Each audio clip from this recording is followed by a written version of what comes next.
बिहार में सरकारी नौकरी में मुस्लिम और एससी समाज को आबादी के अनुपात में नौकरी दिलाने की मांग अख्तरुल ईमान ने की है। मजलिस के प्रदेश अध्यक्ष अख्तरुल ईमान का दावा है कि मुस्लिमों को आबादी के मुताबिक सरकारी नौकरी नहीं दी जा रही है।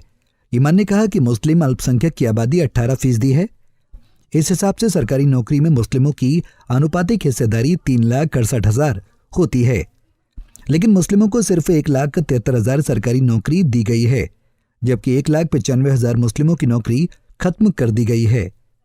वहीं अख्तरुल ईमान ने कहा कि SC/ST की आबादी 20% है। इस हिसाब से नौकरी में हिस्सेदारी 4,11,000 होती है, लेकिन SC/ST आबादी को 2,91,000 नौकरी ही मिल पाई है।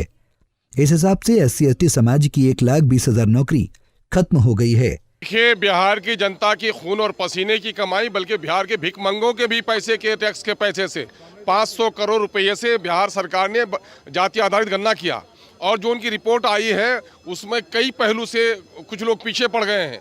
SC/ST की 20% आबादी है, नौकरी में हिस्सेदारी उनकी होती है 4,11,000, उनको 2,91,000 ही नौकरी मिल पाई, 1,20,000 नौकरी SC की खत्म हो गई।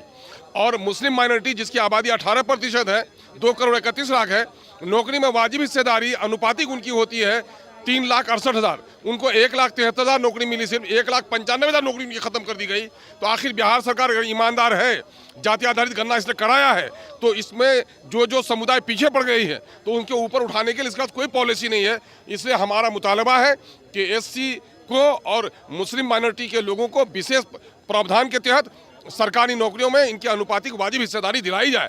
वो नहीं तो ये कहीं से इंसाफ की सरकार कहलाने के लायक, सुशासन की सरकार कहलाने के लायक, सबका साथ सबका विकास करने का दावा इनका झूठ का पुलिंदा है।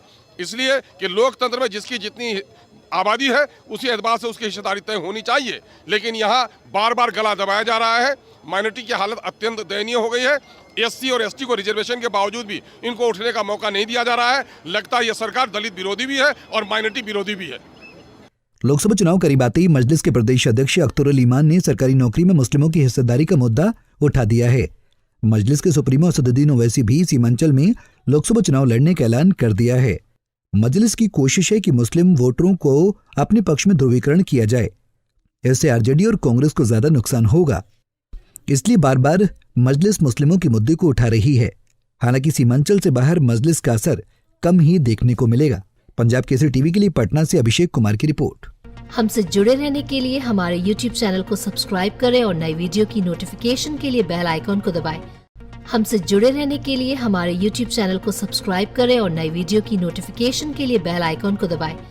हमसे जुड़े रहने के लिए हमारे YouTube चैनल को सब्सक्राइब करें और नई वीडियो की नोटिफिकेशन के लिए बेल आइकॉन को दबाएं।